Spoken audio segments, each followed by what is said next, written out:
2024 లేదా 25లో డిగ్రీ లేదా బీటెక్ చదివారా? సాఫ్ట్‌వేర్ జాబ్ కోసం ఎదురు చూస్తున్నారా? అయితే కోడ్‌జ్ఞాన్ 100 డేస్ కోర్సులో చేరండి. జాబ్ సాధించండి. ప్రస్తుతం మనతో పాటు లైవ్ కాల్‌లో అందుబాటులో ఉన్నారు. జై భారత్ పార్టీ వ్యవస్థాపక అధ్యక్షులు, అలాగే మాజీ సీబీఐ జేడీ లక్ష్మీనారాయణ గారు. ఒకసారి ఆయనతో మాట్లాడదాం. ఎందుకంటే జీఎస్టీలో చాలా రకాలైనటువంటి చేంజెస్ వచ్చాయి. కేంద్ర ప్రభుత్వం చేసినటువంటి ఏదైతే ఈ జీఎస్టీ ఈ సరిదిద్దులున్నాయో వీటన్నిటిలో కూడా రకరకాలైనటువంటి ఇష్యూస్ రైజ్ అవుతున్నాయని అంటున్నారు. రాబోయే 2, 3 నెలల్లో కూడా ఈ వినియోగదారులు కొన్ని ప్రాబ్లమ్స్‌ని అనవసరంగా ఫేస్ చేయాల్సి వస్తుందని చెప్పేసి కొంతమంది మాట్లాడుతున్నారు. ఇది నిజమా? ఒకవేళ నిజమే అయితే ఎవరికి బెనిఫిట్? వినియోగదారులకా? లేకపోతే ప్రభుత్వానికా? ఒక్కసారి సార్‌ని అడిగి మరిన్ని వివరాలు తెలుసుకుందాం. సార్ నమస్తే అండి. నమస్తే నిరుపమ్ గారు. సార్ ఏంటి సార్ జీఎస్టీలో చాలా చేంజెస్ వచ్చాయి. 22 నుంచి అమల్లోకి కూడా వచ్చేసింది కొత్త జీఎస్టీ విధానం అంతా కూడాను. కొన్నిట్లో 5%, కొన్నిట్లో 18% కంటిన్యూ అవుతుంది. కొన్నిట్లో 12% ఇట్లా కంటిన్యూ అవుతుంది. కానీ ఎవరు కూడా ఆ చేంజెస్‌ని తీసుకొచ్చినట్లుగా ఇంకా ప్రత్యక్షంగా మనకైతే కనిపించట్లేదు. ఖచ్చితంగా బోర్డులు పెట్టాలి, తగ్గించామని చెప్పేసి వాళ్ళు చెప్తున్నారు గానీ ప్రభుత్వం తరపు నుంచి ఇంకా పూర్తి స్థాయిలో మనకు అలా కనిపించట్లేదు. అసలు ఈ కొత్త జీఎస్టీ విధానం అనేది ఎవరికి బెనిఫిట్ అవుతుంది సార్? అంటే భారతదేశంలో మీరు చూసుకుంటే 2 రకాల ట్యాక్స్‌లు ఉన్నాయి ప్రధానంగా. ఒకటొచ్చేసి డైరెక్ట్ టాక్సెస్ అంటాం. రెండోది వచ్చేసి ఇండైరెక్ట్ టాక్సెస్. అంటే డైరెక్ట్ టాక్సెస్ అంటే మీకు ఇన్‌కమ్ టాక్స్. ఇండైరెక్ట్ టాక్సెస్ అంటే ఇప్పుడు ఉన్న జీఎస్టీ అన్నది ప్రధానమైన ఇండైరెక్ట్ టాక్స్. ఇండైరెక్ట్ టాక్స్‌లో ఎప్పుడు కూడా అందరూ ముడిపడి ఉంటారు indirect taxes. Direct taxes income tax ఏమవుతుందంటే కొంతమందికి మాత్రమే వర్తిస్తుంది. మిగతా వాళ్ళకి వర్తించదు. కానీ ఈ ఇండైరెక్ట్ టాక్సెస్ ముఖ్యంగా జీఎస్టీ అన్నది ప్రతి ఒక్కరికి మీరు ఎక్కడ కొన్నా కూడా ఏ వస్తువు కొన్నా కూడా దాని మీద మీరు జీఎస్టీ చెల్లిస్తారు. ఆ చెల్లించిన జీఎస్టీ సెంటర్ కు వెళుతుంది, సగం స్టేట్ కూడా వస్తుంది. అందువల్ల రాష్ట్రాలు కూడా దీని మీద ఆధారపడి ఉంది. ప్రతి ఒక్కరి జీవితంలో కూడా జీఎస్టీ అన్నది చాలా ప్రధానమైన భూమిక పోషిస్తుంది. అందువల్ల ఇది 2017లో మొదలైన GST goods and services tax and అదే అరుణ్ జైట్లీ గారు దీన్ని గుడ్ అండ్ సింపుల్ ట్యాక్స్ అన్నారు. కానీ ప్రతిపక్షం వారు చూస్తే గబ్బర్ సింగ్ ట్యాక్స్ కూడా అన్నారు. అంటే ప్రపంచ దేశాల్లో చూస్తే ఇన్ని స్లాబులు ఉన్నవి ఎక్కడా లేవు. దానివల్ల ఈ వినియోగదారులు ఎవరైతే ఉన్నాయో, కన్స్యూమర్స్ ఎవరైతే ఉన్నాయో వారికి దీనివల్ల చాలా కన్ఫ్యూజన్ ఉంటుంది అన్నది సాధారణంగా మాట్లాడిన విషయం. సో ఇవన్నీ మనం చూసుకుంటూ ఫైనల్ గా ప్రధాని గారు మొన్న ఆగస్టు 15న ఎర్రకోట రెడ్ ఫోర్ట్ నుంచి మాట్లాడుతూ చెప్పారు ఈ దీపావళికి ఖచ్చితంగా జీఎస్టీలో అనేక సవరణలు వస్తాయని చెప్పేసి.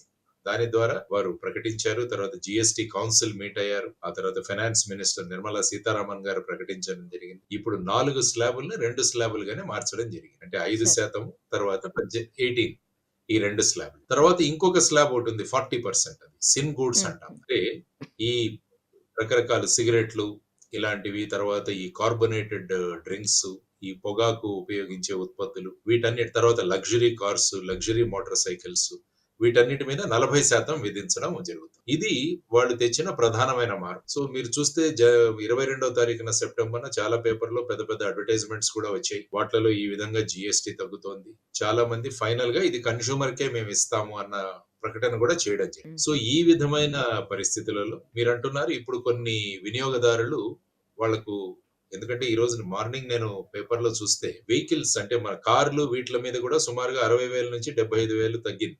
ఎందుకంటే 28% ఉన్న ట్యాక్స్ స్లాబ్ ఇప్పుడు 18 స్లాబ్ వచ్చింది. అందువల్ల ఈ దసరా సందర్భంగా ఐ థింక్ హైదరాబాద్ లో ప్రతిరోజు ఒక 5,000 వెహికల్స్ రిజిస్టర్ అవుతున్నాయని కూడా ఈ రోజు చూడడం జరిగింది. సో అటువంటి మార్పులతో తీసుకురావడం జరిగింది. ఏదైనా ఒక సవరణ మొదలు పెట్టడంతో ఏమవుతుందంటే కొంత ప్రాసెస్ లో దీన్ని తీసుకురావడానికి కొంత టైం పడుతుంది. ఎందుకంటే స్లాబులు తరచూ మారుతున్నాయి. తర్వాత ఏంటంటే రిటైలర్ల వాళ్ళు ఇది తగ్గినా కూడా పూర్తిగా వినియోగదారులకు పాస్ చేయకపోవడం వల్ల ధరలు తగ్గింపు అన్నది కన్స్యూమర్స్ కు దొరకట్లేదు అన్నది చాలా మంది మాట్లాడారు. ఎందుకంటే ఫర్ ఎగ్జాంపుల్ మీరు షాంపూలు గానీ బిస్కెట్లు గానీ చూసుకుంటే వాటి మీద 18% నుంచి 5% తగ్గించారు. కానీ చాలా కంపెనీలు ఏం చేస్తున్నాయంటే ఇంకా పాత ధరలనే కొనసాగిస్తున్నాయి. అందువల్ల మీరు అంటున్నట్టు కన్స్యూమర్స్ మేమైతే పేపర్ లో చూసాం, ప్రకటనలు చూసాం గానీ మేమైతే షాప్ కు వెళితే ఇవి పాత రేట్లే ఉన్నాయి. తర్వాత ఏంటంటే చాలా మంది దగ్గర ఓల్డ్ స్టాక్ కూడా ఉంటుంది. తర్వాత స్టాక్లు గోడౌన్ లో కూడా ఉంటాయి. అంటే ఈ స్లాబులు రాకముందు మరి వాట్ల మీద ఏ విధంగా చెయ్యాలి అన్నది కూడా ఒకటి కావట్లేదు. సో ఈ విధంగా చూసుకుంటే తర్వాత మీరు రెస్టారెంట్ బిల్లులు, సినిమా టికెట్లు, ట్రావెల్ సర్వీసెస్ దానివల్ల ఇది కూడా ఎక్కువ అవుతుంది. ఫర్ ఎగ్జాంపుల్ ఇప్పుడు సినిమా టికెట్ చూసుకుంటే ₹100 మీద ఐ థింక్ 18% వచ్చింది అనుకుంటా. ఇప్పుడు ₹118 అవుతుంది. సో ఈ విధంగా అనేక విషయాల మీద మీరన్నట్టు కన్ఫ్యూజన్ అన్నది ఉంటుంది. దాన్ని క్రమక్రమంగా వెళ్తుంది. అందుకనే అన్నారు. ఇది 2, 3 నెలల తర్వాత గాని ఫైనల్‌గా దీని ఇంపాక్టు, ఎఫెక్టు అన్నది మనకు తెలుస్తుందన్నది గూడా తెలియజేయాల్సిన ప్రధానమైన అంశం. బట్ బేసిక్‌గా ఈ మార్పు ఏదైతే వచ్చిందో దట్ ఈస్ ఎ వెల్కమింగ్ మార్పే అది. ఎందుకంటే ఎప్పుడైతే టాక్సులు పెరుగుతాయో ఏమవుతుందంటే ప్రజలు టాక్సులు కట్టాల్సొస్తుంది. వాళ్ళ చేతిలో ఆదాయం తగ్గిపోతుంది. ఎప్పుడైతే చేతిలో ఆదాయం తగ్గిపోతుందో మనం ఆలోచించి ఖర్చు పెడతాం. దానివల్ల ఏమవుతుందంటే కన్సంప్షన్ అన్నది తగ్గుతుంది. అదే మీకు టాక్సులు తగ్గిస్తే ప్రజల దగ్గర వాళ్ళ చేతిలో ఉన్న ఆదాయం ఏదైతే ఉంటుందో ఎక్కువ డబ్బులు మిగులుతాయి. సో వీటిని మళ్ళా వాళ్ళు ఖర్చు పెడతారు. దానివల్ల ఏంటంటే డిమాండ్ పెరుగుతుంది. ఎప్పుడైతే డిమాండ్ పెరిగిందో మన దగ్గరున్న మ్యానుఫ్యాక్చరింగ్ గాని, ఫ్యాక్టరీలు గాని వీట్లకి ఎక్కువ డిమాండ్ వస్తుంది. డిమాండ్ ఎక్కువ వచ్చినప్పుడు వాళ్ళు ఎక్కువ మంది పబ్లిక్‌ని కూడా ఇన్వాల్వ్ చేయాల్సింది. అంటే వాళ్ళ కార్మికుల సంఖ్య పెంచాల్సి ఉంటుంది. దానివల్ల ఇండైరెక్ట్‌గా చూసుకుంటే మీరు ఎంప్లాయ్‌మెంట్ కూడా పెరుగుతుంది. సో ఈ విధమైన ఒక వర్చువస్ సర్కిల్ ఆఫ్ ఎకానమీ అండి. సో డిమాండ్ పెంచడము, కన్సంప్షన్ పెంచితే డిమాండ్ పెరుగుతుంది. డిమాండ్ పెరిగితే మన రిక్వైర్మెంట్, ప్రొడక్షన్ పెరుగుతుంది. ప్రొడక్షన్ పెరిగితే ఎంప్లాయ్‌మెంట్ పెరుగుతుంది. సో ఆ విధమైన ఒక వర్చువస్ సైకిల్‌లో ఎకానమీ వస్తుందన్నది ప్రధానంగా చూడాల్సిన అంశం. సో ఇప్పుడు ముఖ్యంగా రాష్ట్రాలు అడుగుతున్నారు. రాష్ట్రాల దగ్గర కూడా కొంత కన్‌ఫ్యూషన్. రాష్ట్రాలు ఏమంటున్నాయంటే ఈ జీఎస్టీ టాక్స్ ఎలా ఉంటుందంటే ఇది కన్సంప్షన్ టాక్స్. అంటే ఏ రాష్ట్రంలో అయితే కన్సంప్షన్ ఎక్కువగా ఉంటుందో ఆ రాష్ట్రానికి జీఎస్టీ ఎక్కువగా దొరుకుతుంది. ఫర్ ఎగ్జాంపుల్ మీరు ఒక రాష్ట్రంలో తయారు చేస్తున్నాం అనుకున్నాం. కార్లు ఎక్కడో తయారవుతాయి మీకు. ఫర్ ఎగ్జాంపుల్ హుండై కార్స్ ఉన్నాయి. అవి తమిళనాడులో తయారవుతాయి. కానీ అక్కడ ఆ కార్లొచ్చి ఇక్కడ అమ్ముడవుతాయి. మీకు తెలంగాణలో గాని, ఆంధ్రప్రదేశ్‌లో గాని అనుకోండి. కాబట్టి జీఎస్టీ ఎక్కడొస్తుందంటే ఆంధ్ర, తెలంగాణకొస్తుంది. ఇది ఓకే. ప్రొడక్షన్ చేసే స్టేట్‌లకు రాదు ఇది. కన్సంప్షన్ టాక్స్ ఇది. ఏ రాష్ట్రంలో అయితే కన్సంప్షన్ ఎక్కువగా ఉంటుందో ఆ రాష్ట్రానికి జీఎస్టీ ఎక్కువొస్తుంది. కాబట్టి ఇప్పుడు ప్రొడక్షన్ రాష్ట్రాలు ఏమంటున్నాయంటే మరి దీనివల్ల మాకు మీరు కాంపెన్సేట్ చేయాలి అని వాళ్ళు అడుగుతారు. ముఖ్యంగా మీరు భారతదేశంలో తీసుకుంటే మహారాష్ట్ర, తమిళనాడు, గుజరాత్ అన్నవి ప్రొడక్షన్ స్టేట్స్. సో ఈ విధంగా మాకు కాంపెన్సేషన్ కావాలి అని అడుగుతున్నారు. తర్వాత ఏమవుతుందంటే